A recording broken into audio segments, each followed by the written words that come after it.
2 Timothy chapter number 2, verses 15 to 21. 2 Timothy chapter 2, verses 15 to verse 21. Diyan na po tayo. Basahin po natin ng sabay-sabay, verse 15 to 21. Ready? Read. Study to show thyself approved unto God, a workman that needeth not to be ashamed, rightly dividing the word of truth. But not profane and vain babblings, for they will increase unto more ungodliness. And their word will eat as that a canker, of whom is Hymenaeus and Philetus, who concerning the truth have erred, saying that the resurrection is past already, and overthrow the faith of some. Nevertheless, the foundation of God standeth sure, having this seal, the Lord knoweth them that are his, and let everyone that nameth the name of Christ depart from iniquity. But in a great house there are not only vessels of gold and of silver, but also of wood and of earth, and some to honor and some to dishonor. If a man therefore purge himself from this, he shall be a vessel unto honor, sanctified and meet for the master's use, and prepared unto every good work. Turn to Romans 12, a familiar passage, but we need to read it again. Okay. Romans chapter 12, verses 1 to 2.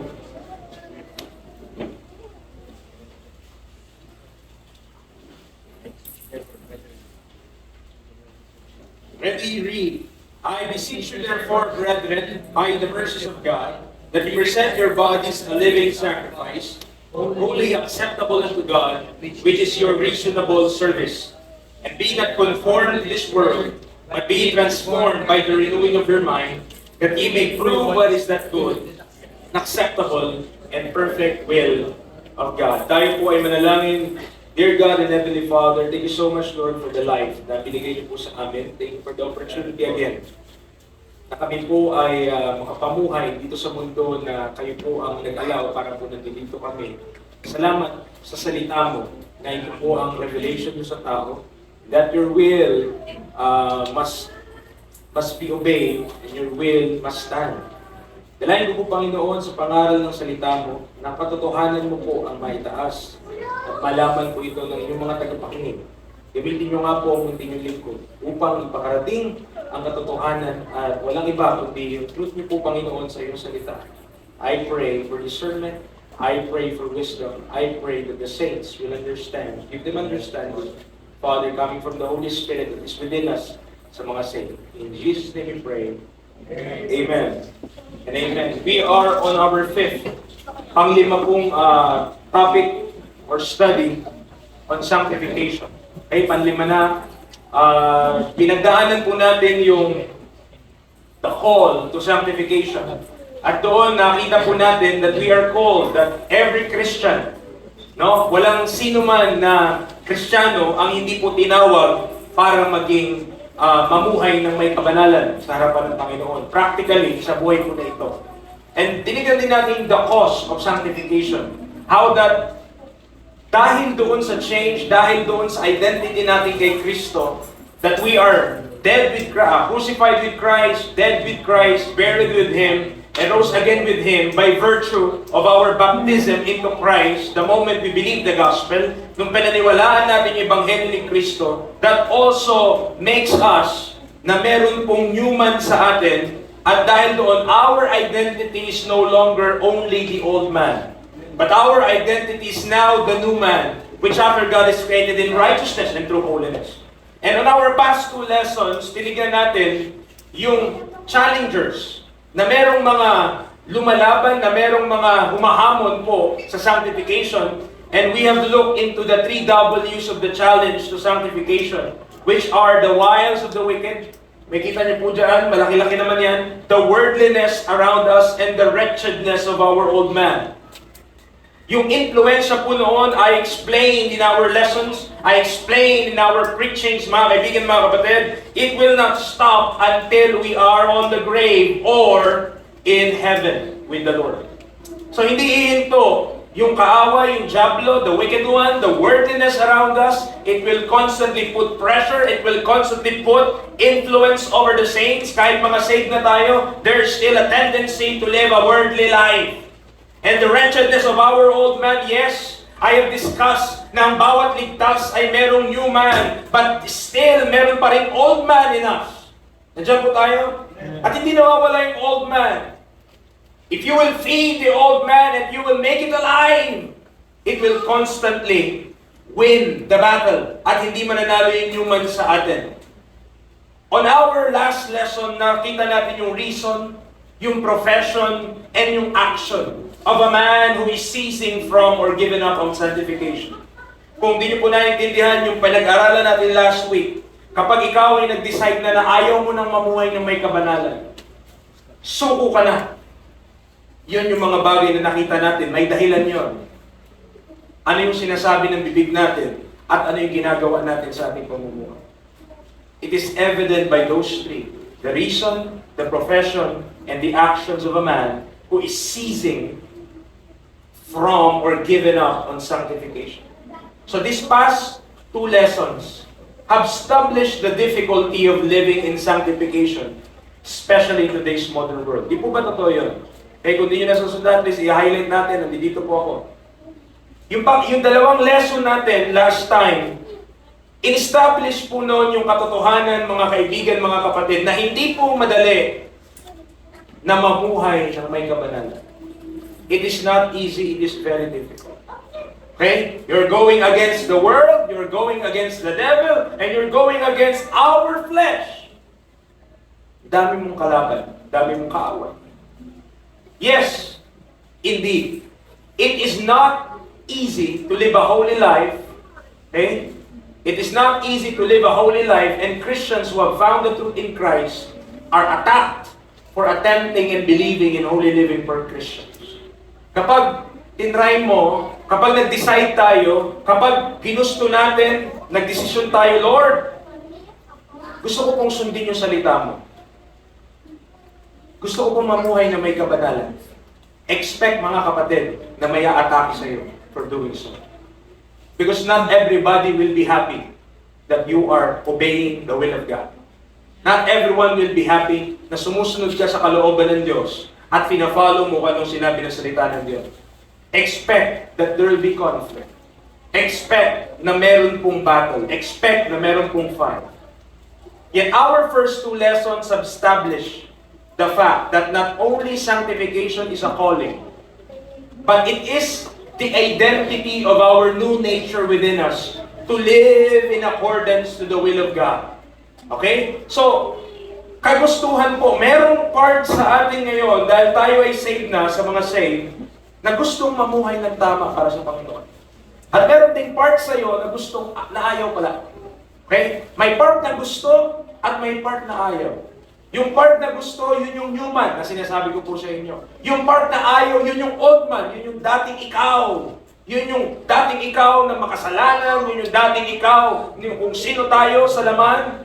That is, ayaw niya na mamuhay according to the will of God. Mga kapatid, let me say this statement. There's no point on claiming to be a Christian if we are not to be serious about living it out or believing what God says in His book of what a Christian should be. Walang punto. Bakit ka pa magpapatawag na Kristiyano kung di ka rin naman magiging seryoso tungkol dyan? What is the point of saying that you're a Christian, claiming yourself to be a Christian, kung hindi naman tayo seryoso na mamuhay according to the will of God? Nonsense! That term is a nonsense if we will not obey what the Word of God says. Huwag na lang tayo magpatawag na Kristiyano kung ganyan. Kasi kung tinatawag natin ang sarili nating Kristiyano, ibig sabihin we belong to Christ. Ibig sabihin we want to do what Christ wants to do with us. Kung anong gustong gawin ng Diyos tungkol sa atin, kung anong gustong gawin ng Diyos sa buhay natin, then yun yung susundin natin. Else, don't call yourself to be a Christian if you're not serious about living the Christian life. Huwag na lang tayo magpatawag na Kristiyano. Amen? Pwede naman eh. May choice naman tayo eh. Pwede naman huwag na lang tayo maging Kristiyano eh. By the way, kung naghahanap tayo ng excuse, save ka naman eh. Nandiyan po tayo? Save naman tayo. Kung save ka, hindi na po yan mawawala kahit mag-backslide ka pa. But I'm not saying that para mag-backslide ka. What I'm telling mga kaibigan, mga kapatid is this. Kung tatawagin na lang natin yung sarili nating Kristiyano, seryosohin na natin. Seryosohin natin. Hindi po biro ang pagiging Kristiyano. Nakita niyo po yung tatlong kalaban na yun? The wretchedness or yung wicked one, the devil, the flesh, and the world. Hindi po biro mga kapatid yung kalaban na yan. Tama po ba? Hindi po. Dinidescribe ng Diyos yung battle ng isang Kristiyano as war. Gera. Ngayon, kung naglalaro ka lang sa gera na ito, talo ka na. In the first place, hindi mo alam na meron palang bakbakang nangyayari. And we are losing. Why? Because we do not know that there's an ongoing war. There's an ongoing war bilang isang Kristiyano. Now we read in our passage, tignan niyo po doon sa 2 Timothy.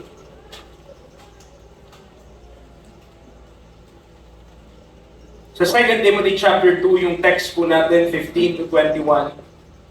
We have read in our passage that before a man is meet for the master's use, bago ka pwedeng magamit ng Panginoon unto every good work, merong requirements that must be met first. Ano yung mga requirement na yun? Tignan niyo po yung look at verse number 21. If a man therefore purge himself from this, he shall be a vessel unto honor, sanctified and meet for the master's use, and prepared unto every good work.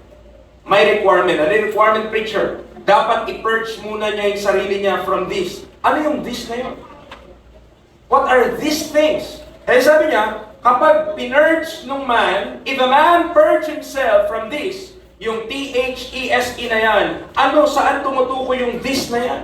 Saan ipopurge ng man yung kanyang sarili para maging neat siya, sanctified for the master's use? Ano yung mga bagay na yun na dapat ma-purge siya away from those? Or kailangan matanggal yun sa kanya? Ano yung mga yun? Verse 16, profane and vain babblings. Verse 18, erring from the truth. Verse 19, iniquity. Yung tatlong bagay na yan, kailangan matanggal muna to the man or to a man before he could be meet and prepared unto every good work. Kapag hindi ang isang man, hindi siya na purge mula dito sa mga bagay nito, profane and vain babblings, doon sa pagkakamali sa katotohanan, and from iniquity, he will not be prepared unto every good work.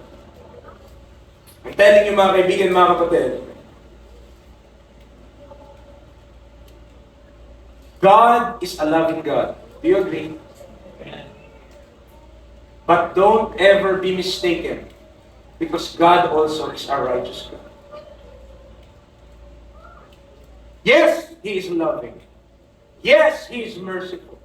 Yes, He is gracious. Pero huwag mong tatanggalin that in the first place, ang Diyos just, ang Diyos righteous, ang Diyos good. Amen. Merong verse sa James, tama? Ang sabi doon, sa kanya na alam gawin yung tama, yung good, pero hindi ka gagawin, ano yun? To him it is sin. Kasalanan nyo, alam mong gawin yung tama, hindi mo ginawa. Kasalanan daw po yun. Mga kapatid, ako naniniwala ang Diyos di nagkakasala. Tama? So God will never withhold anything that is good. Kung tama yon, kung yun yung dapat gawin, laging gagawin po yun ng Diyos. Tandaan po natin yan. Amen. Dahil hindi po magkakamali, hindi magkakasala ang Diyos. So in this lesson, we shall learn the steps. We who are serious in living out this Christian life must be willing to do if we are committed to live in sanctification like what the Bible says. So nakita niyo naman na po yung title nito kanina, this is the commitment to sanctification. So yun na, natutunan na natin yung past 4 lessons natin, pinag-aralan natin, nakita natin yung mga kalaban natin, nakita natin yung calling natin, nakita natin yung rason kung bakit dapat tayo maging sanctified, mamuhay sa laman according to the holiness of God. Nakita na natin yun mga kapatid. Now, ito na yung mahirap na part, commitment. Lord, sign me up. Lord, gusto ko po yun. Lord, susundin ko po kayo. Lord, kung ano po yung kalooban nyo, gagawin ko po. Saan mahirap? Hindi sa theory, mga kapatid. Theoretical, nakita nyo na yung doctrine. Praise the Lord. Kung naintindihan nyo, glory to God. But dito na, matitest if you truly believe what you heard. Are you willing to commit to live a life of holiness? Are you willing to commit na sabi mo, Panginoon, gusto ko pa mamuhay na may kabanalan kahit po hindi madali. Kasi hindi po talaga madali. Number 1, 3 step. Kapag nag-commit ka sa Panginoon na mamumuhay ka ng may kabanalan, 3 S at 3 step po ito na dapat nating maunawaan. Una, we must understand that there is a sacrifice. Merong sakripisyo na involved when it comes to living a sanctified life. Turn to Romans chapter 12 verse 1 again. Romans chapter 12 verse number 1.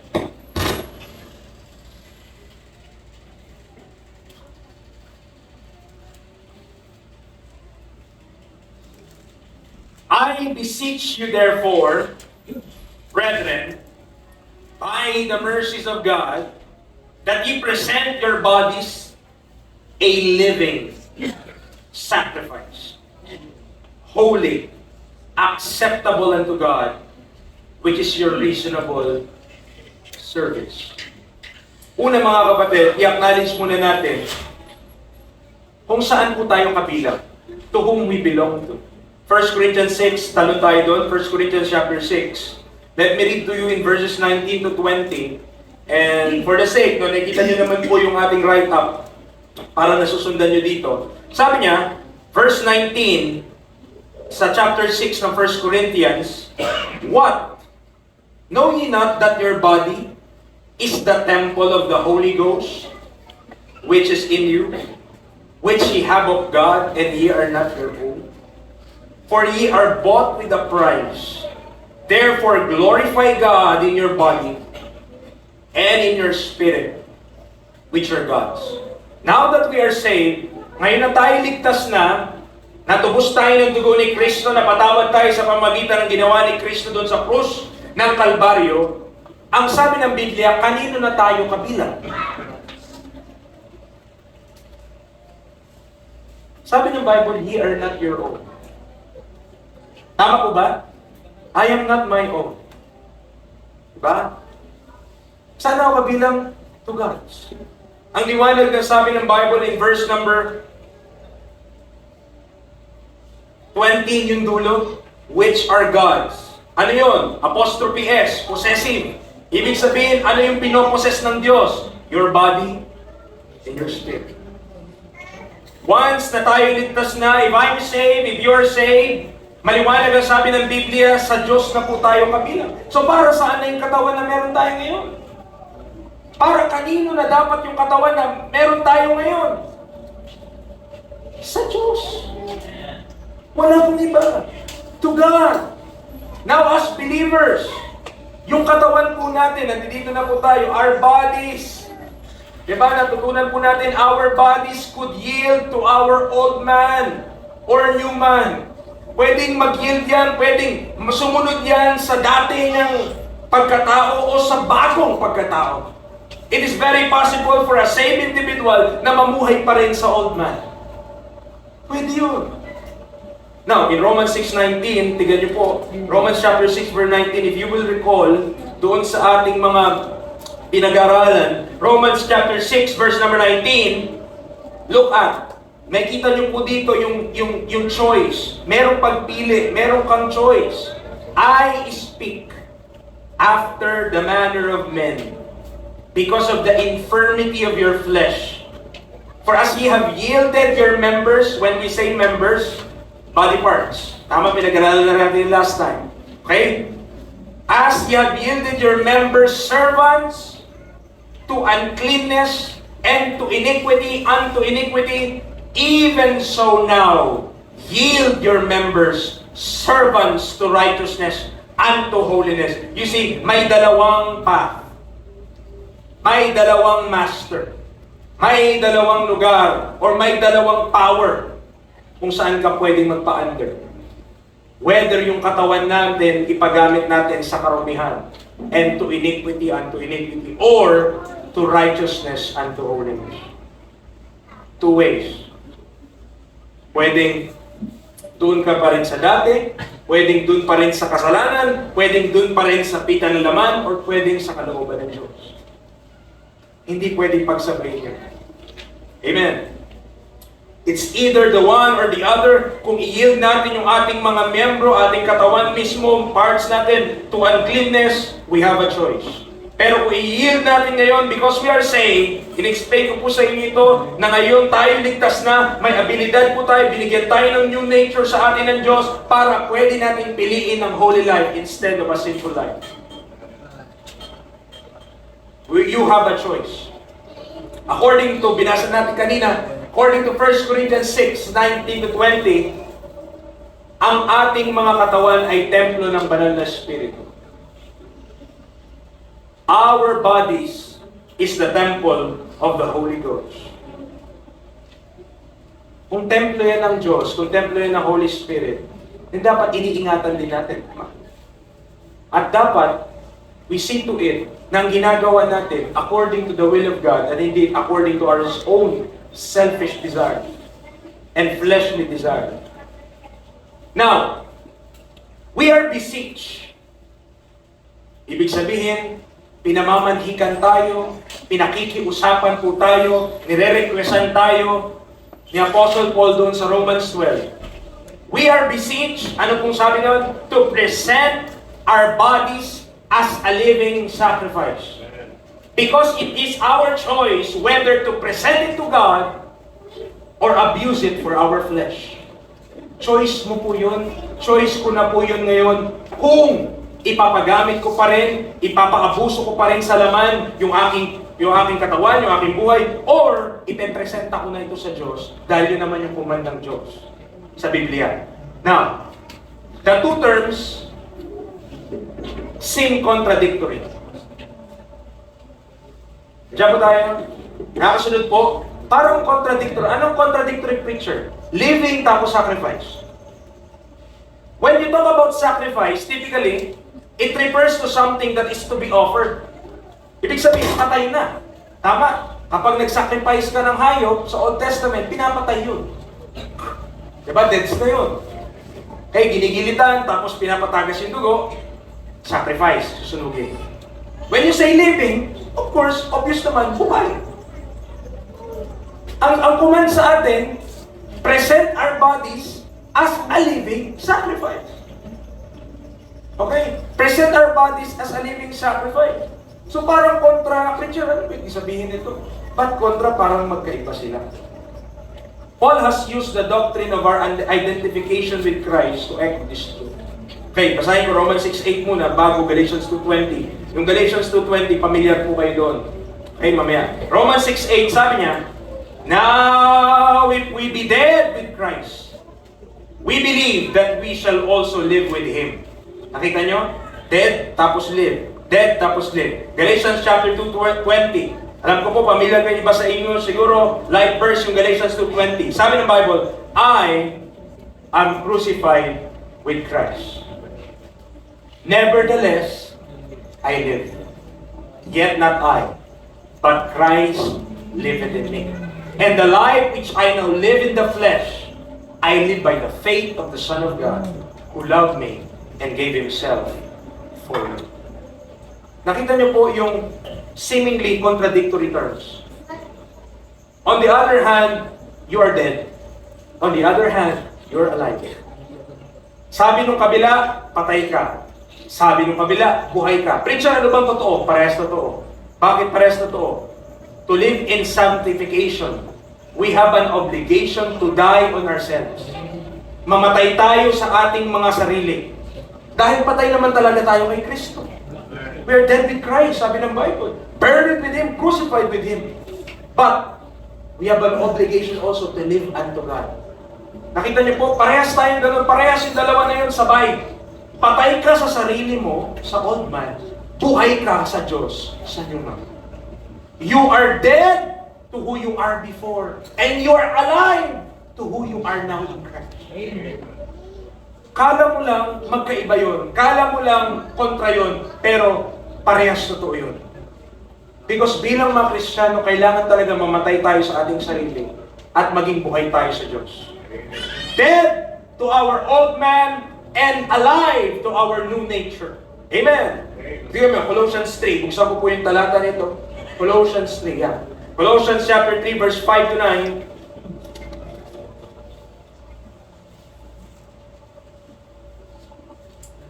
Colossians chapter 3, verses 5 to 9. Mortify therefore. Sabi niya, merong trabaho.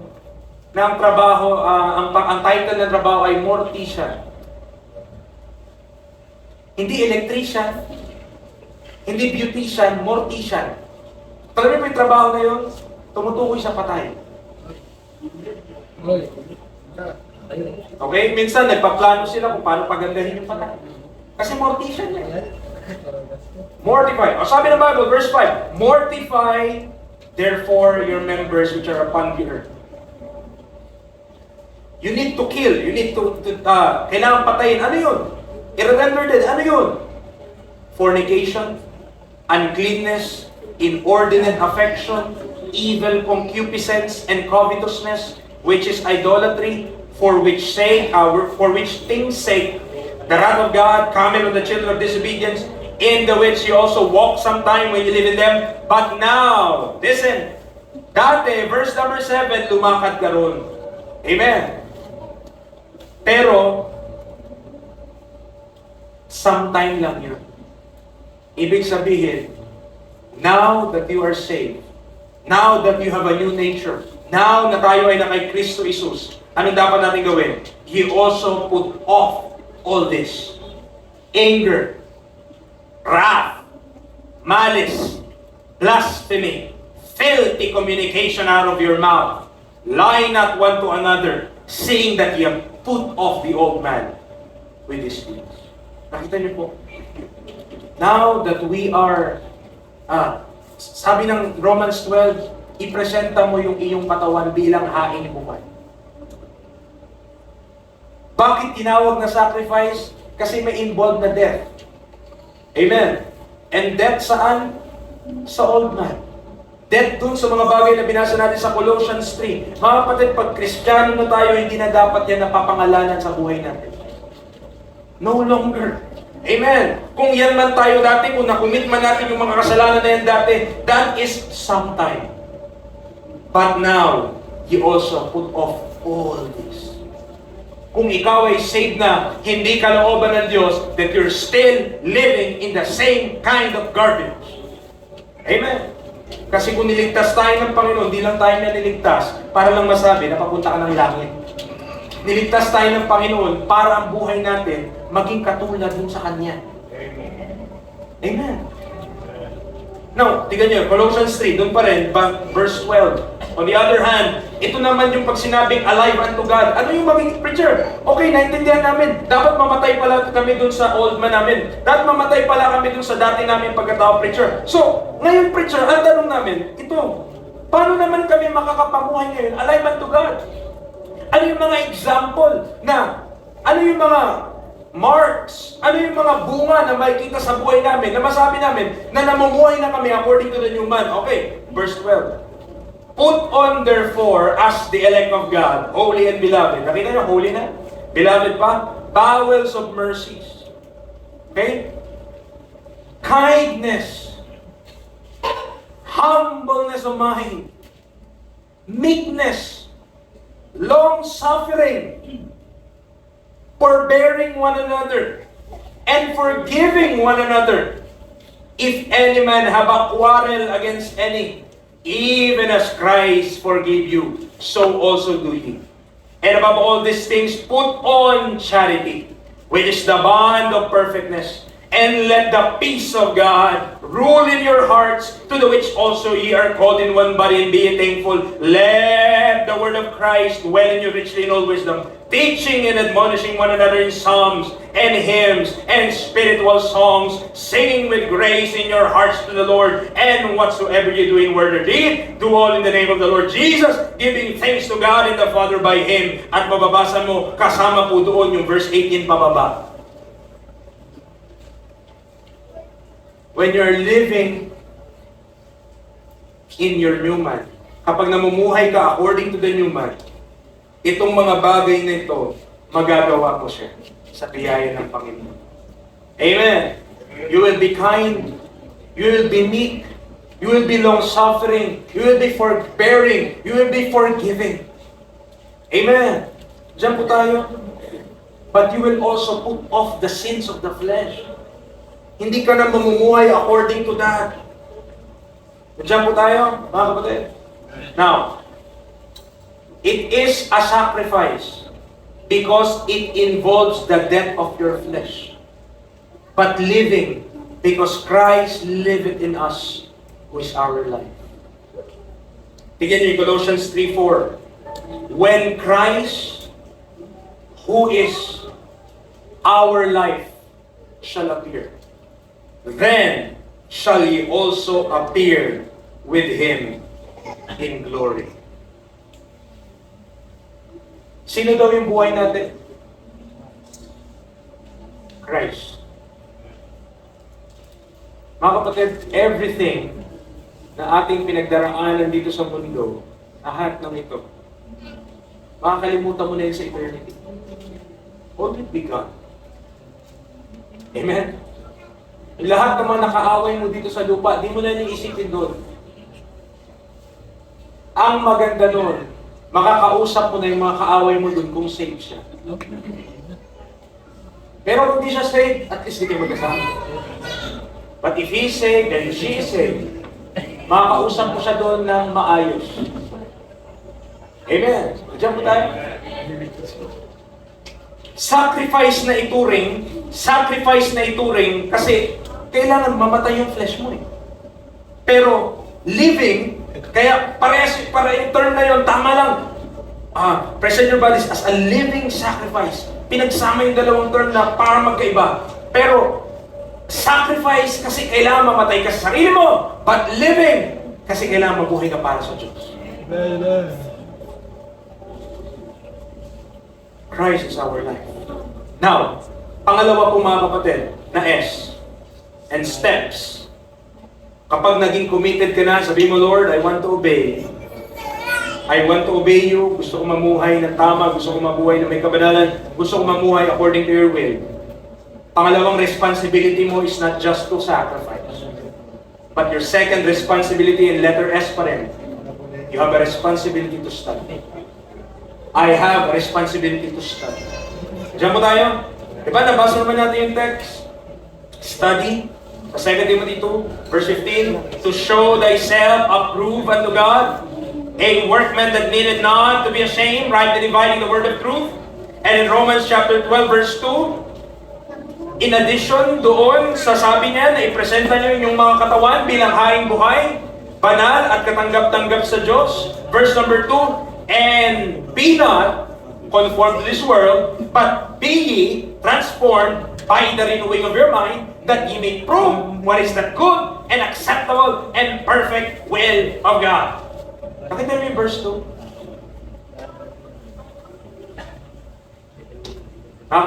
Pakinggan niyo po. Hindi mo mapoprove kung anong kalooban ng Diyos kung makamundo ka. I cannot prove what is the will of God if I'm worldly. Nakita niyo yung command bago niya sinabi na be renewed, or be transformed by the renewing of your mind. Maliwanag po, tama? Ano yung command bago yun? Be not conformed to this world. If we are conformed to this world at yung thinking natin, yung pag-iisip natin, makamundo, hindi mo malalaman, hindi mo mapuprove what is the will of God. Kasi yung judgment natin at yung discernment natin, worldly, not spiritual. If your judgment and your mindset is worldly, hindi mo maintindihan yung things of God. It will be very hard, amen, na maintindihan ko anong kalooban ng Diyos kasi ang laman ng isip natin makamundong bagay. You will not prove what is acceptable and perfect will of God if we are worldly and conformed to the world. So preacher, paano pala ma-prove? Paano pala malaman anong kalooban ng Diyos? Then be not conformed to this world. At kaya number 2, study, kasi hindi naman yan mababago yung mind natin kung hindi natin malalaman kung ano yung mga bagay na sinabi ng Diyos. Kaya may command to study, kasi yan yung agent for the renewing of the mind. If you will not study the Bible, if you will not learn what is the Bible, kung anong sinasabing tinuturo ng Bible, hindi mababago yung ating isipan and hence, we could not prove what is the will of God in our lives. Amen. Importante yung pag-aaral. Another step in living a life of sanctification is to do our responsibility to study. Maliwanag po yung 2 Timothy 2:15, tama? Dapat tayo mag-aral in order to be approved unto God. Mga kapatid, naniniwala ba kayo sa verse na yun? Alam ko, nabasa natin, tama preacher, dapat mag-study. Preacher, tama, dapat mag-rightly divide. Pero nakuha niyo ba yung essence, ba't kailangan natin gawin yun? Mga kapatid, nag-aaral tayo ng Bible, hindi para magmayabang. Mga kapatid, nag-aaral tayo ng Bible, hindi para may pagmalaki tayo. Nag-aaral tayo ng Biblia para maging aprobado tayo sa Diyos, walang iba. To be approved to God because one day we will return to Him. Amen. Yun yung pinaka-rason. Our minds, in addition to the command to study, cannot be renewed without the knowledge of the truth. Kaya sabi ko po sa inyo, hindi marilin yung isipan mo kung puro ka lang pray. I'm not against prayer. Listen, I'm not against prayer. Prayer is biblical. Prayer is a spiritual activity. Pero kung hindi ka makikinig sa Bible at puro ka lang pray, walang pinagkaiba yan sa mga Buddhist. Na nagme-meditate lang maghapon. Pray ka ng pray, tas walang intake ng salita ng Diyos. Anong papasok sa isipan mo? Nagdisan po kayo, naiintindihan niyo ba? I am not against prayer. Prayer is spiritual activity. Jesus Christ have prayed continuously every day nung dahil yan dito sa lupa, mga kaibigan, mga kapatid. And that's the greatest example. Pero remember what He says, man shall not live by bread alone, but by every word that proceeded out of the mouth of God. He's talking about the Scriptures. Hindi pwede na puro ka lang pray. Hindi pwede na panalangin ka lang ng panalangin. Kasi kung mananalangin ka, pero hindi mo naman babasahin yung Biblia, hindi mo alam ang kalooban ng Diyos, baka nananalangin tayo amiss. Pray ka ng pray, Lord, gawin mo to. Lord, gawin mo to. Inuutusan mo pala ang Diyos ng something na hindi niya naman ginagawa ngayon. Problema po yun. Colossians 3:10. Colossians chapter 3 verse 10. And have put on the new man, which is renewed in knowledge after the image of Him that created Him. So paano na rin yung? In knowledge. Renewed in knowledge. That is why Paul, tignan niyo po yung prayer. I'll give you an example of a prayer. Philippians chapter 1, verses 9 to 11.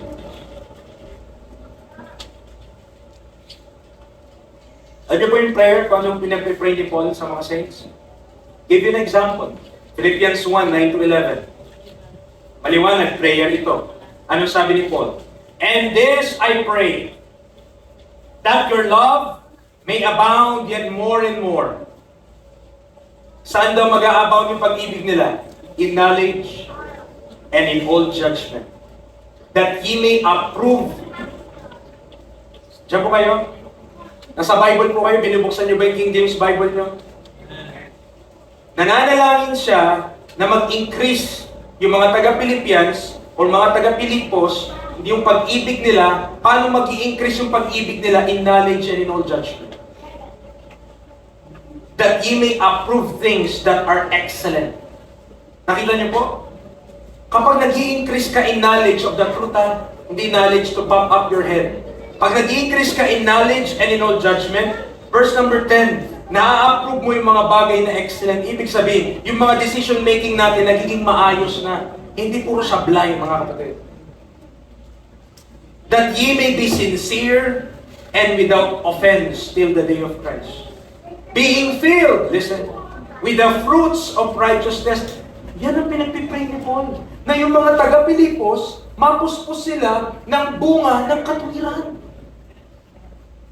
Ibig sabihin, ang prayer niya sa mga tao na to, yung buhay nila, yung natagpuan sila ni Apostle Paul dati, kung sila man ay mga makasalanan, idolaters, hindi na sila ganun. Mas lalo sila nagiging banal. Which are by Jesus Christ unto the glory and praise of God. Let me ask you a question, mga kapatid. Ganyan ba tayo mag-pray? Is that the content of our prayer? Ang content ba ng prayer natin, Lord, tulungan niyo po ang buhay namin, tulungan niyo po ako, na mas lalo po maging maayos po, mamuhay po ng tama na naayos sa kalooban mo. Or lagi lang natin prayer mga pangailangan natin. Don't get me wrong, that is not wrong. Hindi mali na manalangin ng pangangailangan because we all have needs. Pero meron ka na kasing verse dun eh. Isusupply naman niya eh. Amen. God will supply all your needs according to His riches in glory in Christ Jesus. Now, minsan yung needs natin, baka hindi lang yun yung expectation natin ng needs natin. Baka yung needs mo kasi, needs ko, akala natin ito yung needs mo. Sabi ng Diyos, hindi, ito lang yung needs mo. Once na yun, ang dami mo ng gustong gawin. Ang dami ko ng gustong gawin. Tama po? Mga kapatid, God will always supply our needs. At anumang mangyari, mga kaibigan, alam nyo, meron nga nabasa or napakinggan yata. Or comment yata yun sa YouTube. Ay sabi po, kung aware po kayo sa mga Amish, hindi nyo alam, ang mga Amish ay, merong uri ng Amish sa Amerika. Kasi nagpunta po yan sila ng Amerika dahil na-persecute sa Europe. So punta sila ng Amerika. At pagpunta nila ng Amerika, mga kapatid, sila yung mga uri ng Kristiyano. They call themselves Christian. Okay? Punta sila sa Amerika at yung mga bahay nila, mga farmers sila, basically. So, nagtanim sila, nag-alaga sila ng mga hayop. Ano po? Sila yung uri ng mga Kristiyano na kahit naggera-gera na lahat, tuloy pa rin ang buhay nila. Nag-World War I, nag-World War II, tuloy lang sila sa ginagawa nila. Bakit? Di po sila nagtitibig. Walang TV, di sila nag-i-internet. Ayaw nila. Ibig sabihin din nila, inalaw yung mga yun na pumasok sa buhay nila. Wala din silang kuryente. Imagine na. Hindi sila kuryente. Meron po mga modern Amish na may kuryente na may mga ganun. Pero yung mga old, may mga uri-uri po yan. Merong walang kuryente, wala talaga, hindi gumagamit ng kahit ano. So yung mga traktora nila, dapat gasolina lang. Walang electrical doon or ano. So dapat gasoline powered, lahat ganun. Mga kapatid, ano bang nangyari sa mundo? Tuloy lang sila sa buhay nila. Kasi hindi sila na-apekto na inflation. Bakit? Sila yung nagtanim eh. Sila yung nag-alaga ng hayop. Paano ka ma-apekto na inflation? Ang apekto lang na inflation yung mga bumibili sa grocery, yung mga bumibili sa mga ano. Eh sila din man nila kailangan yun. Diba? Yung iba pa nga, hindi traktora po mga kapatid ang gamit, kabayo pa. At baka. Amen. Nandiyan po tayo. Ano mga kapatid, sinabi ko lamang po yun. To tell us, maybe our prayers, read the Pauline epistles, tignan nyo kung paano mag-pray si Paul. Ano bang pinagpipray niya? Madalas pinagpipray niya, understanding sa mga mananampalataya, wisdom sa mga mananampalataya, knowledge and judgment sa mga mananampalataya, that they may walk worthy unto the Lord and to all things, being fruitful in every good work and increasing in the knowledge of God. Yan yung mga panalangin ng Apostle Paul. Dahil mga kapatid, yan yung kailangan natin even in these modern times, modern world. Let me tell you, the Bible is not outdated. It's not. The Word of God is powerful at kahit saan mong bansa ilagay ang Biblia, makapangyarihan ang salita ng Diyos. Preacher, paano yun? May mga bansa na pinipigilan yung Bible. Hindi ina-allow na mag-preach ka. Hindi ina-allow na mayroong Biblia. Okay? Yes, hindi nila i-allow. Pero napigilan ba ng salita ng Diyos na makapasok sa bansa na yun? No? Hindi lang natin kilala yung mga tao na yun kasi hindi sila makapag-live. O pag nag-live sila, huli na sila ng government. Pero hindi nangangahulugan na isang bansa na bawal ang Bible, na ang Bible hindi nakapasok. Because the Bible is in those countries. And praise the Lord for the Christians na kahit pinapersecute sila, hindi sila tumigil doon sa katotohanan dahil mas mahal nila ang Diyos. Mas takot sila sa Diyos kaysa sa tao. At kapag tayo, we don't have the fear of the Lord, we will fear men. We better have a fear of the Lord than fear man. Amen. Kasi ang tao, it could only harm your body. But God, mga kapatid, lahat ng being mo, kaya niya apektuhan. Pero one day, mga kapatid, we will come back to Him. We will be servants of the Most High God. Now, when we do study the Bible, nasa pangalawang point po tayo. Nandiyan pa po kayo? Gising pa po kayo? Pag inaral natin yung Bible, nag-aral talaga tayong seryoso, nagseryoso ka na mag-aral ng Biblia, sabihin mo, hindi, mag-aral na ako, magsiseryoso ako, hindi ako papetiks-petiks mag-aral. At kinonsider mo what Paul says, kagaya sa 2 Timothy 2:7, marami kang matututunan. Among whom, or among which, na matututunan mo, ay yung mga warning ni Apostle Paul doon sa mga nagtuturo kontra sa tinuturo niya. Are still there? Pag nag-aral tayo ng Bible, matututunan natin na may warning pala sa mga tao na nagtuturo contrary sa tinuturo ni Apostle Paul. Madami pang ang talata. Just give you an example. Romans 16:17-18. Romans 16:17-18. Ano sabi ng Biblia? Now, okay, baka iba po sa inyo nalilito hanggang ngayon, hindi ko po nilagay yung mga verse dito. Yung mismong verse, nilagay ko lang yung passage. So pag nagbasa tayo ng talata, ibig sabihin pupuntahan po natin yung sa Bible. Okay? Iba, baka nakatingin, ba't wala din yung sinasabi ni preacher? Nasa Bible po. Okay? Romans 16:17-18. Now, sabi niya, I beseech you, brethren. Nandiyan po kayo sa Bible nyo? Nakatitig po kayo? Mark them which cause divisions and offenses, contrary to the doctrine which ye have learned, and avoid them. Kung may tao po na magtuturo ng ibang gospel, hindi yung gospel of the grace of God, nandiyan pa po kayo? Mark and avoid. Huwag ka nang makisama sa tao na yun. Bakit po? Maling doktrina yung bitbit eh. Ha? Preacher, napaka-hyper naman nun. Eh di huwag ka na lang maniwala sa Bible eh. Sinabi yun ng Bible eh. Ang sabi ng Bible, kung merong kukontra doon sa doctrine na natutunan ninyo, which doctrine I believe, first of all, is the gospel of the grace of God without works. Amen. Naniniwala po ba yung mga tagapakinig ngayon na ang pinaniwalaan nating ebanghelyo walang gawa? And that by believing only in that message, ma-receive mo ang salvation. Okay, maliwanag. So kung may magturo na ibang pamamaraan, maliban dun sa ebanghelyo na yon, dapat markahan ko yung tao na yon at i-avoid ko yung tao na yon. Biblical ba yun o hyper? Mga kapatid, hindi hyper yun. That's biblical. Why? Ang liwa-liwanag ng utos eh. Kapag merong magtuturo na kontra sa doktrina na tutunan nyo, markahan mo yung tao na yun at iwasan mo yung tao na yun.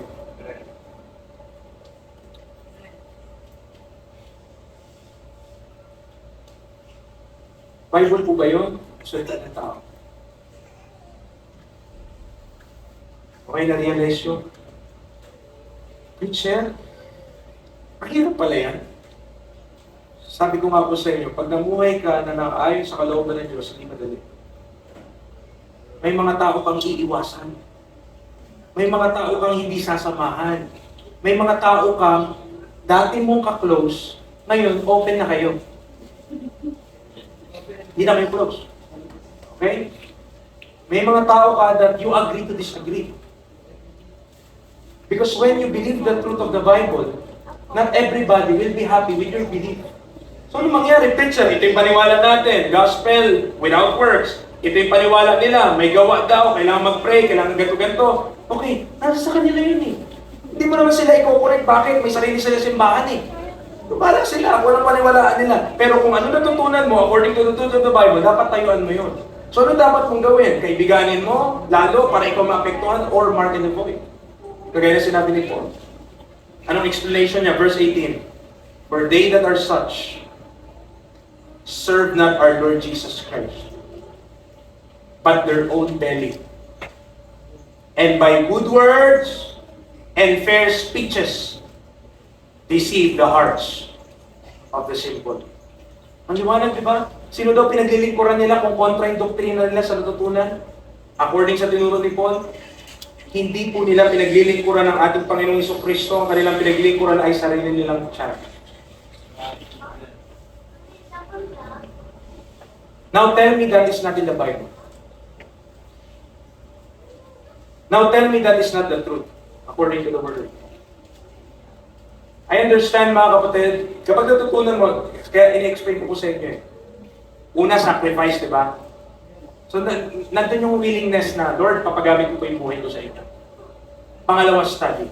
Ngayon, pag nag-aral ka ng Bible, may mga matututunan ka na, oops, Lord, mahirap itong gawin na. Kasi nag-aaral ka na eh. Dati, makinig ka lang every Sunday, so kung ano lang, okay, amen, preacher, go on with your life. Pero pag nag-aaral ka na, teka, ano ba sinabi ng Bible? Totoo ba to? Parang mapaganong ka eh. Tama ba to? Totoo ba to? Yes, totoo po yan. Nasa Biblia. At kapag ginawa natin kung ano nasa according to the Bible, mga kapatid, there will be people who will not be happy with that. I'm telling you. Dahil pag tinuro, ito na lang, hindi na tayo lalayo, tinuro mo na lang yung gospel. Yung tamang gospel. Ang dami nagre-react dyan. Galit pa. Gusto manakit. Bakit? Kasi tinuturo mo yung gospel na walang gawa, eh, isip-isip nila, yes, wala, yung mindset nila, wala din gawa. Pero akala nila, yung paniwala nilang walang gawa, na may gawa, ay walang gawa. Ibang gulo, ganun naisip nila eh. Iniisip nila na dahil dun sa ginawa nila, nabaptize na sila. Tinanggap nila si Kristo maka 700 beses. Nakailang beses sila nag-repent. Lumuhod pa sila at umiyak. So because of all of that, they are thinking, sa kanila hindi works yun. Sa kanila, that is just repentance. And because of that, I'm saved. Kasi nga nagawa ko yung mga bagay na yun. Pag tinuro mo yung truth na hindi rin makapagligtas, babalik mo yun sa upuan, mga kapatid. Bakit? Because truth affects. Maapektuhan ka talaga kung ng katotohanan. Pag pinitch mo yun, hindi pa pwedeng walang epekto yun. Nawaan niyo po. So, when the Apostle Paul says, markahan nyo at i-avoid ninyo yung mga tao na yan, okay? Mark them which cause division and offenses contrary to the doctrine which ye have learned and avoid them. We should obey that kahit mahirap. Hirap po. Kala niyo po ba madali? Mas masarap na lang na maging kaibigan na lahat ng tao. Tama? Everybody your friend. Pero ako mga kapatid, I'm willing to be their friend, but they're not willing to be. Ako, hindi sila willing na maging friend nila ako. Ako willing sila, friend, okay. But they're not willing. They will not talk. Why? Because they're afraid of the truth. They're afraid of the truth. Not because of it. It's not about me. It's not about kung sino. Kukulang ito mga kapatid sa salita ng Diyos. Amen. Ngayon, kung magturo sila na yung kaligtasan may gawa, discretion nila yun. Choice nila yun. Pero, para lang maging kaibigan mo sila, hindi ko yun ipipreach yung totoo para maging kaibigan mo sila, dapat po hindi. Ganun. No way. Why? Kasi ang Diyos ang nadidisplease ko kapag ginawa ko. Mas mainam na konti ang kaibigan ko na nagturo ka ng katotohanan kaysa marami kang kaibigan pero compromise naman tayo. Amen. Diyan po tayo. Now, baka isipin, preacher, ano bang preaching ito ngayon? Mga kapatid, hindi tayo nabuhay ng mga panahon na talaga yung mga preacher. pag nag-preach, talaga yung kaluluwa mo hihiwalan. Bakit? Talagang kahit namumuhay ka ng banal, isipin mo napakadugyot mo. Bakit talagang aray. Pero purihin ng Diyos. Bakit? Kasi kung tayo nilagay ng Diyos sa panahon na ito, then may purpose ng Diyos kung ba't tayo nabuhay ngayon. At hindi ng mga panahon ng agrarian age, industrial age. Ngayon tayo. Meron pa. 1 Corinthians 5. 1 Corinthians chapter 5. We're still on number 2. We're on track. 1 Corinthians chapter 5, verse 11.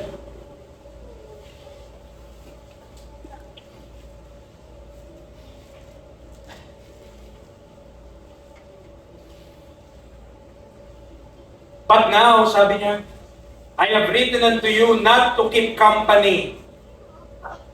If any man that is called a brother be a fornicator, or a covetous, or an idolater, or a railer, or a drunkard, or an extortioner, anong kumain? With such an one, no not to eat. May kumain kasama niya, huwag mong gagawin. Paul, grabe naman yun. Kakain lang naman. Bakit? Hindi din pwede na kumain kasama niya. Mga kapatid, ang pagkain po kasi sa Bible, when you eat with someone, you're fellowshipping with that man. Tama? May kasama niya eh. May fellowship yun. At may influence yun. So, kung sabi diyan, huwag kang mag-keep company at sasabihin natin, hindi! Dati pa yan, ngayon di na applicable. Unbeliever ka. And we do not believe the Bible. Pero maliwanag ang sabi ng Bible, not to keep company. Isa pa, Philippians 3. Philippians chapter 3, verse 17 to 19. I'm telling you, pag nag-aral tayo ng salita ng Diyos, pag nag-aral ka ng Word of God, mababasa mo itong mga talata na to, at pag nagbigay ka ng much attention sa mga bagay nito, masasabi mo, oops. Pwede ba, Lord, na maniwala lang ako sa gospel at wag na lang i-apply itong mga to? Pwede naman. Pero mamaya yung number 3 point, napakahalaga po. Okay? Pwede naman eh. Huwag ka na lang makisawsaw, huwag ka na lang makiano kung gusto mo. Pwede naman eh. Right? Aral ka lang ganyan, pero may consequence. Brethren, sabi niya, Philippians 3:17 to 19, be followers together of me, and mark them which walk so as ye have us for an example.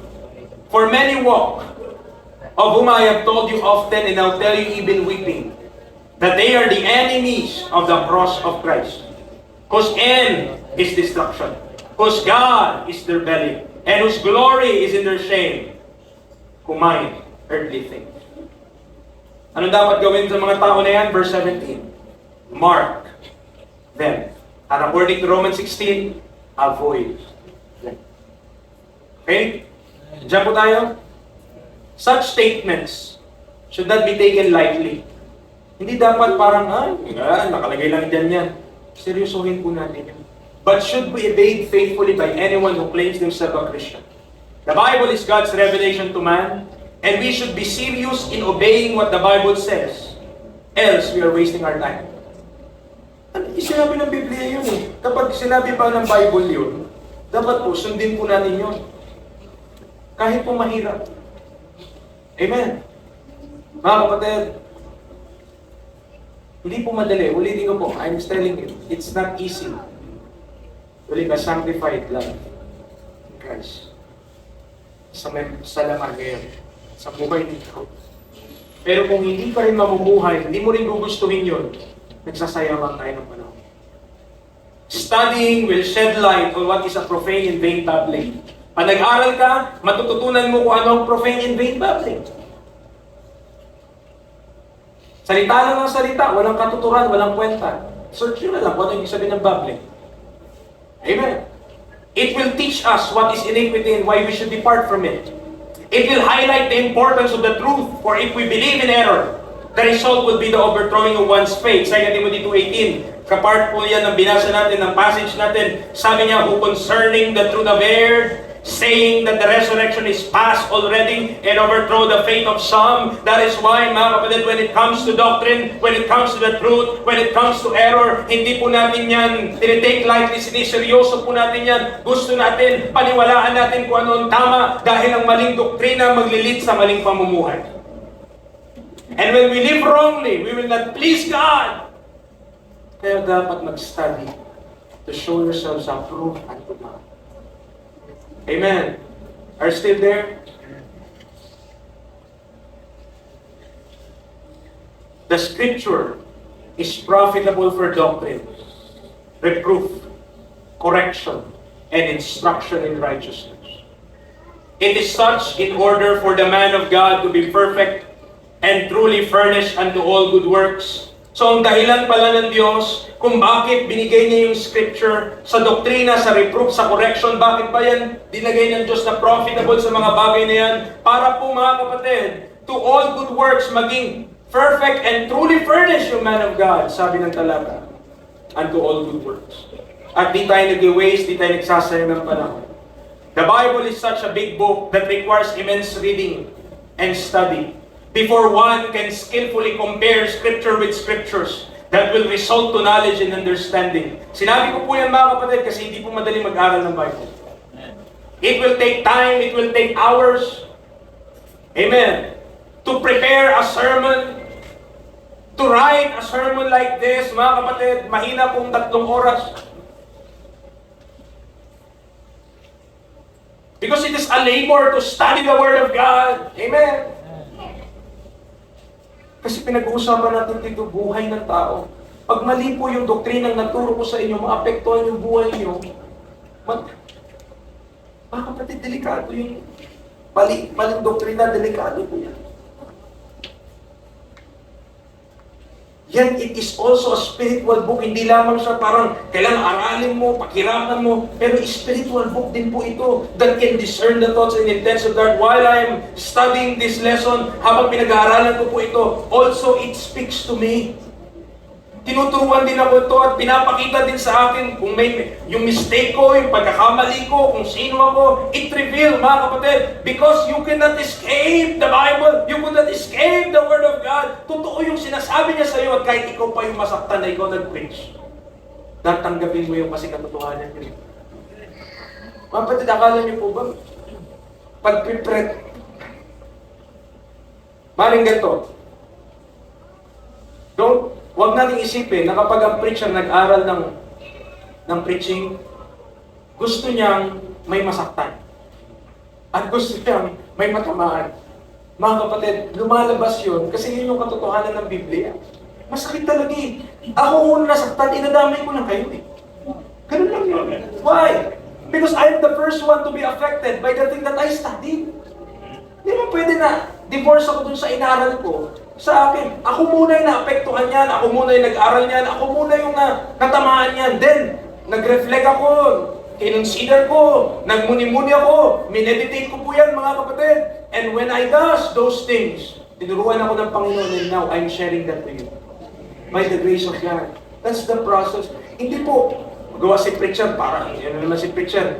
Ako na naman yung pinapatamaan ni preacher, mga kapatid. Ako yung unang natamaan dyan. At mas marami pang tama sa akin kasi kung ano man naaral ko, hindi ko naman lahat masabi. I'm the first one to be affected by those things. We should study it, the Bible, because God orders it. Ang Diyos sa naguto. So, yung obedience natin to the book would not be a misplacement kasi marami naman nag-aral ng Biblia pero mali yung sinusunod. Amen. Mali. Oh. For example, yung mga Sabadista. Oh, no offense po, kung dati kayo Sabadista, may kamag-anak kayo Sabadista, I pray, masave sila. Oh. Pero anong tinuturo nila? Gulay-gulay. That you should abstain from meats. Doctrine of devil yun. Ha? Preacher? Doctrine of devil yun. That you should abstain from meats.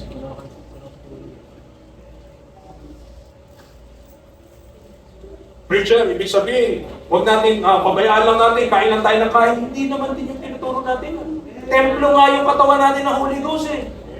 Ha? Amen, nandiyan po tayo. Ano ibig sabihin?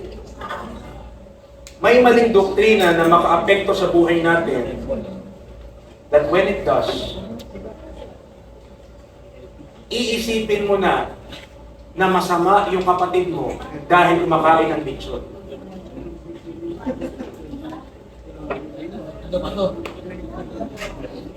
Mga kapatid, there's nothing wrong. There's nothing wrong sa pagkain ng gulay. Dapat kumain tayo ng gulay. There's nothing wrong with eating fruits or drinking fruits. There's no problem with that. Amen. Pero wag mong isipin na mas spiritual ka kung gulay ka lang. Kasi ang sabi ng Romans, ikaw yung weak. Ang strong yung kumakain ng protina.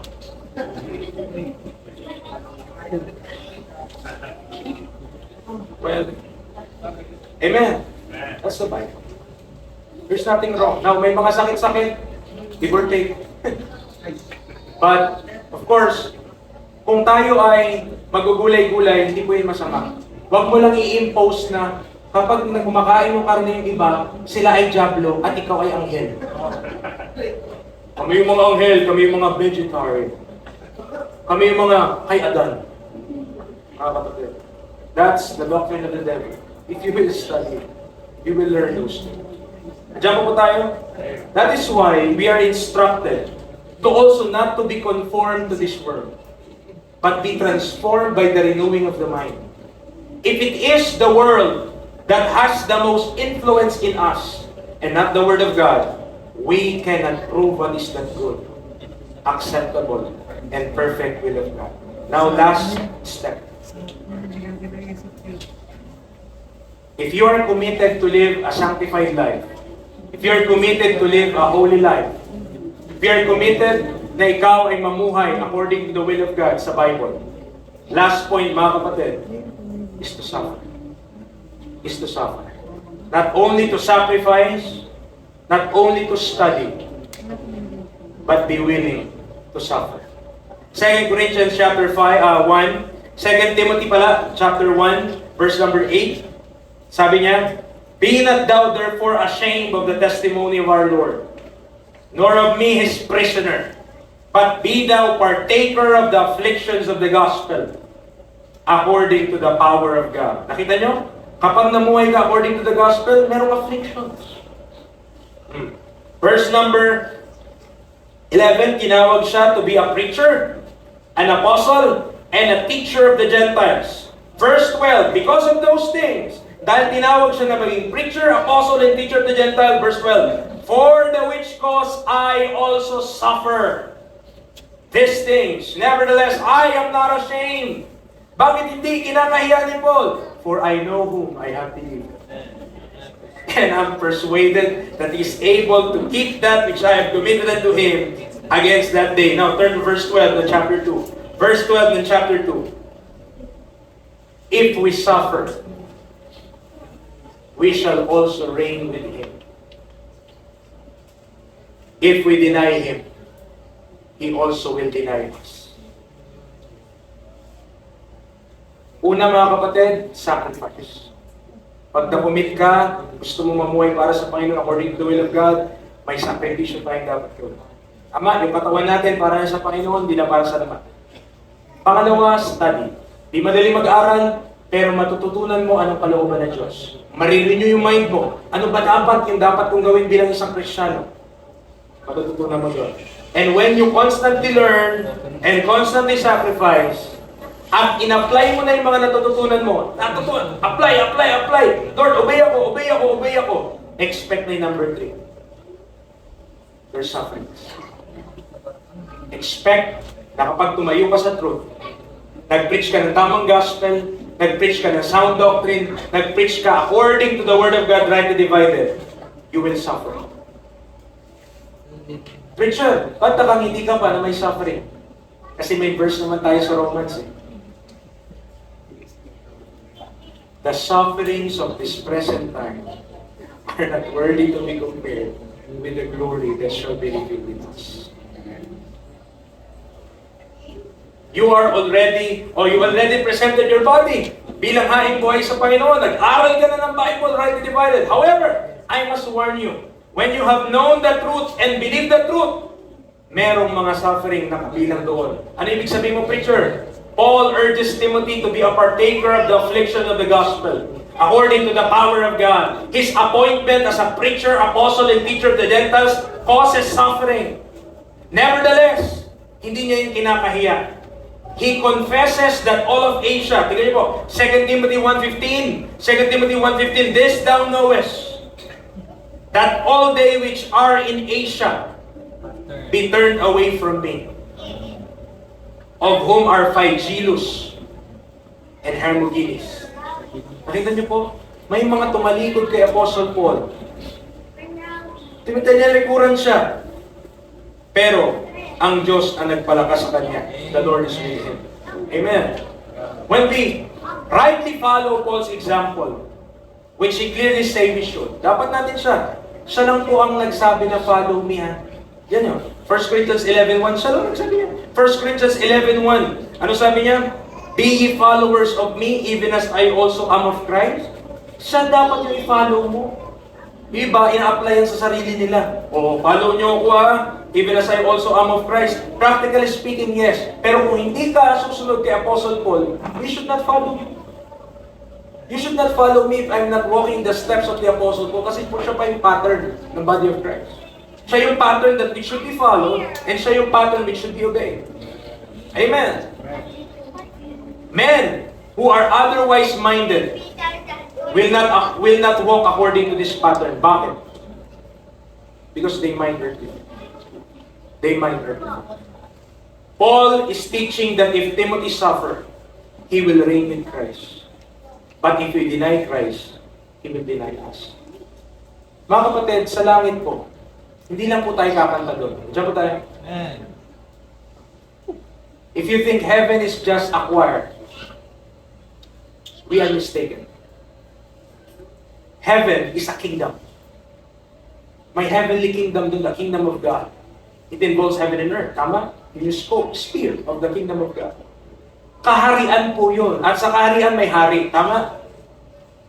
And meron tayong example sa world how King Nebuchadnezzar or Darius, under him, merong mga presidents at merong mga princess, 120, tas yung tatlo dito.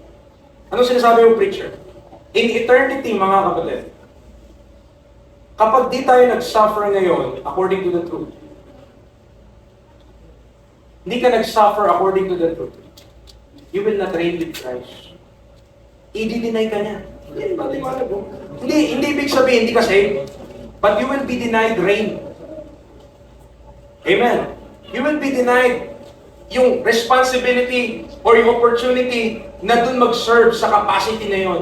Kasi po mga kapatid, pag naintindihan natin ang kalangitan, may mga functions yung mga anghel na yan. Si Michael, si Gabriel, may mga functions sila. At tayo din po, kapag nandudug na tayo, may function din tayo. Now, depende kung paano ka namuhay sa lupa, kung anong pagkakalob sa'yo ng Diyos sa langit. Kung petiks tayo Kristiyano, hindi na nagsiseryoso dito, abay, hindi ka mabibigyan ng responsibilidad doon na kahit papano, yung tinutulog dito ko yung Paul na reigning with Christ. Brethren, it's not easy to suffer for Christ. That I tell you right now. Hindi po madali. It's not easy to stand for what is right because sometimes that means separation from other people whom we love and is connected to. But we should, if we need to. Mga kapatid, I'm telling you the truth. I'm telling you the truth. Masakit po sa aking puso. Hindi po madali din sa akin na matanggap yung mga nalaman ko. Tatanong yung preacher na pinaglalaban.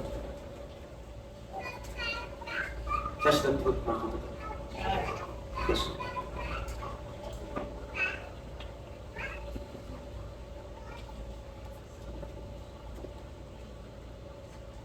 Hindi ko na i-elaborate ko anong pinagagawa niya.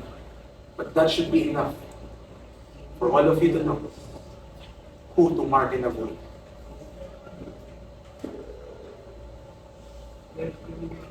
Who to mark and avoid.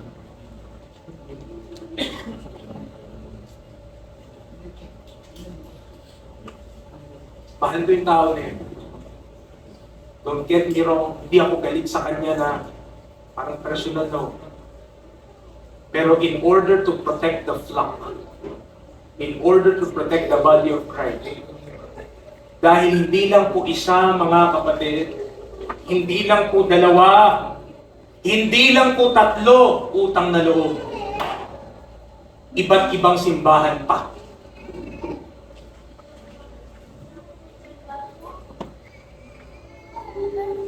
Now tell me why I'm preaching like this. Sabihin yung mali ako na nangangaral po ako ng ganito ngayon. When I wanted to protect this church from harm. Na ayaw ko mapapahamak po kayo. Dahil ayaw ko rin yung mangyayari sa asawa. When it comes to standing for the truth, amen. Kahit ka-close mo pa, if you need to part ways, you need to part ways. Because how could you stomach somebody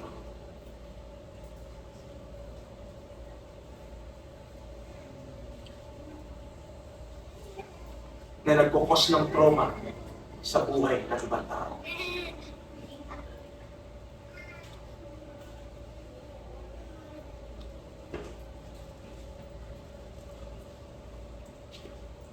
Mga kapatid, I love you. I love you all, ma'am. I'm preaching the truth because that's what the truth is.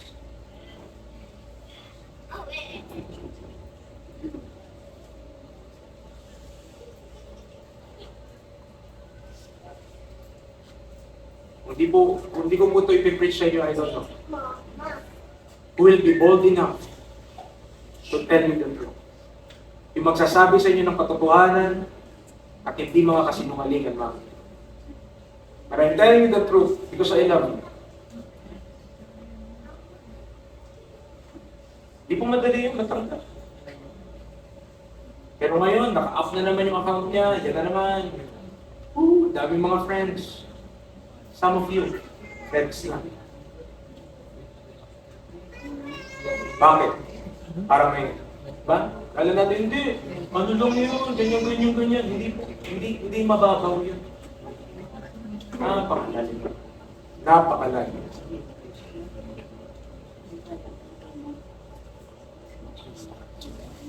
Pero paano pag tinignan tayo ng mga unbeliever na tinotolerate natin yung gano'n? Sabihin nila, ganyan lang din naman pala kayo sa amin eh. Ba't pa kami mag-church? Kung yung katotohanan, hindi nyo maharap.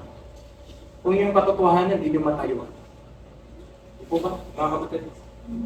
Hindi po madali mag-preach na ito.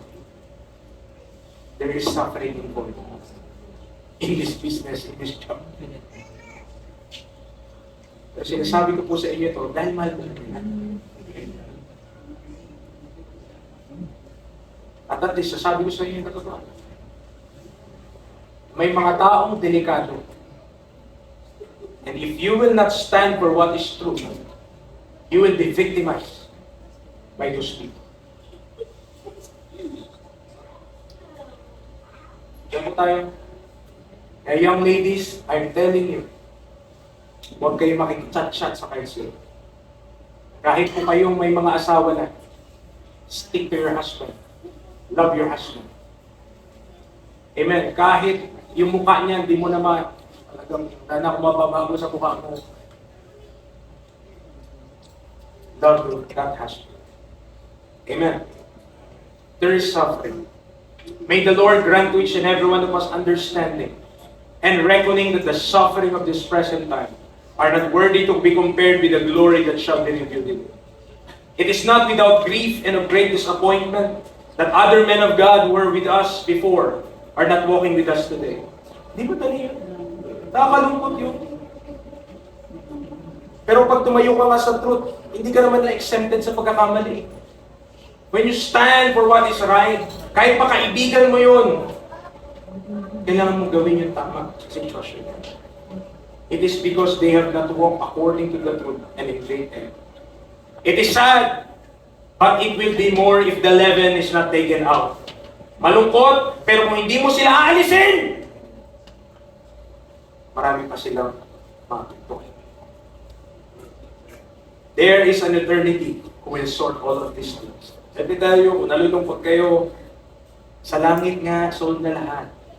Pero dito, may mga bagay na hindi na pwede. Separate. But for us who now live in the present, we should be willing to sacrifice, study, and suffer for Christ. Because one day we will stand before Him. Let's read 2 Thessalonians to close. 2 Thessalonians chapter 3. Basahin po natin, o babasahin ko po, sundan nyo sa inyong mga mata, and I will close with this.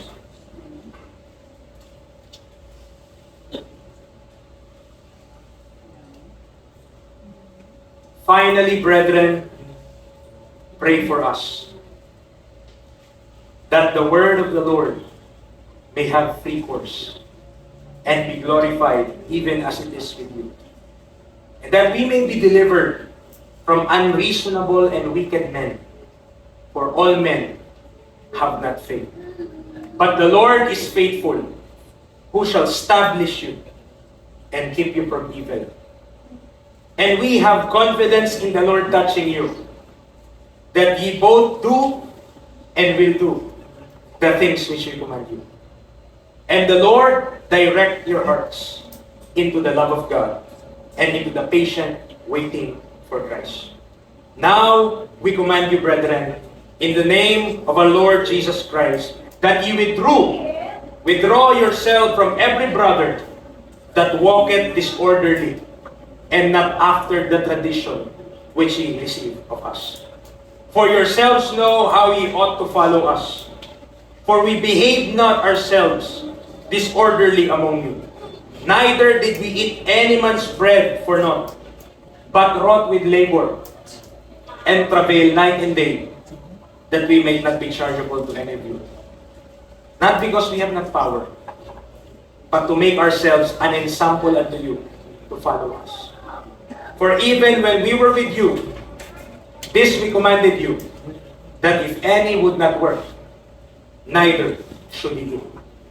For we hear that there are some which walk among you disorderly, working not at all, but are busybodies. Now them that are such, we command and exhort by our Lord Jesus Christ, that with quietness they work and eat their own bread. But ye, brethren, be not weary in well-doing. And if any man obey not our word by this epistle, know that man, and have no company with him, that he may be ashamed. Yet count him not as an enemy, but admonish him as a brother. Now the Lord of peace himself give you peace always by all means. The Lord be with you all. The salutation of Paul with mine own hand, which is the token in every epistle, so I write. The grace of our Lord Jesus Christ be with you all. Amen. Tayo po'y manalangin, Lord. Salamat po sa iyong banal na salita. Yes, it is sharper than any two-edged sword. Father, alam niyo po yung struggle ko. Alam niyo po yung struggle namin. You know how I prepare this message. It's not easy. But you have not given us the spirit of fear, but of power and of love and of a sound mind. Please protect this church, Panginoon, from harm. Please preserve this church. Lord, I did what I can do. That is to preach the truth, to declare what is the truth. And I hope, Panginoon, by doing this, Ikaw na Panginoon ng bahala, mag-aayos po ang mga bagay. Father, tulungan niyo po kami to apply the truths in the Bible that are hard to apply. Kasi kung minsan, our emotions are influenced. Our feelings are hurt. Our feelings are affected. Pero tulungan niyo po kami to stand by what is true. To help the brethren sa mga mahihina sa pananampalataya. Lord, increase their faith. Strengthen them, make them strong. To us who know the truth, Panginoon, tulungan niyo po na mag-stand sa katotohanan. At huwag po, Panginoon, i-condone, i-tolerate po ano po mali. Panginoon, salamat dahil mabuti ka. You are merciful and gracious God. but you're also a just and righteous God. Lord, gusto niyo po na maalis, Panginoon, that which is unleavened. Because para ma-preserve yung body, para ma-preserve yung flock. Lord, help me continually to your glory, to your will. Help this church. Kayo na po magbahala sa bawat isang membro, Panginoon. In Christ's most precious name. Amen.